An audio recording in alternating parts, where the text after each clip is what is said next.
Today we're going to work on strategies to quiet the mind. So we're doing fundamentals of mindfulness step 5. Strategies for quieting the mind. This kind of is moving into a little bit more of a second section, but I'm all going to label all of it as a step 5. And so it's going to be different parts of step 5, but each one I'm just, again, going to give you a full week to put into practice.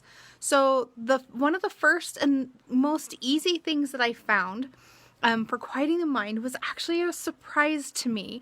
I stumbled on it pretty much by accident, and I was just really having a hard time quieting my mind several years ago. And it's actually something that lately, with everything going on, I've been noticing I've got a very, very busy mind again. And so I've been doing better to utilize this strategy. There's something about it.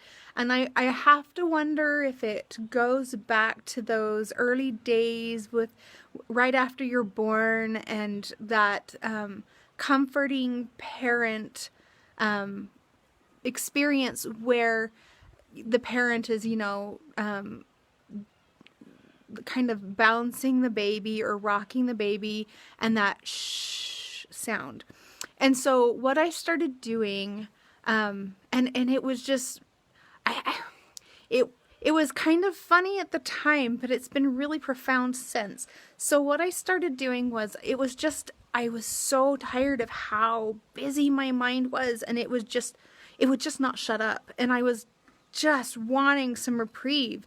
And so I just kind of closed my eyes, and I kind of imagined that my mind was like a little child and that I was a loving parent, and I just, kind of like, I don't know about today, because I mean, when I grew up and we were at the library, it's like you just knew, it's like, okay, this is a place where we're quiet, so it wasn't a negative thing. I know that that's not the case so much anymore. There's lots of places where we traditionally have been much more aware of our surroundings and quieted ourselves in a completely appropriate way, versus now it's like, okay, nobody cares.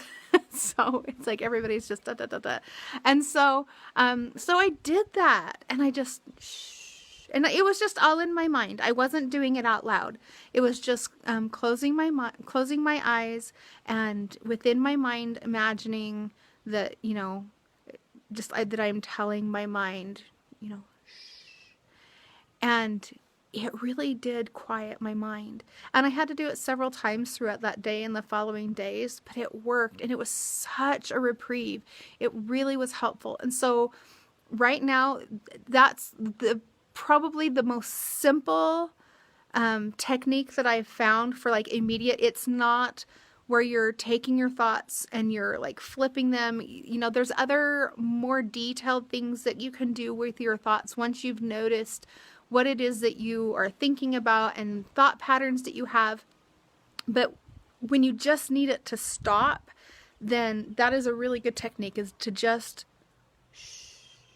and come from a space of love when you're doing that, because you're not, in trouble or anything else. It's a space where you're desiring quietness. And so I want you to go ahead and go try that, give it a whirl, so to speak.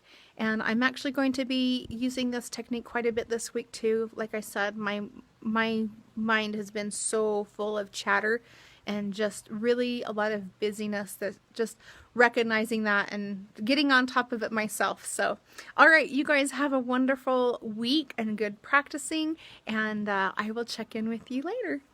Love you. Bye.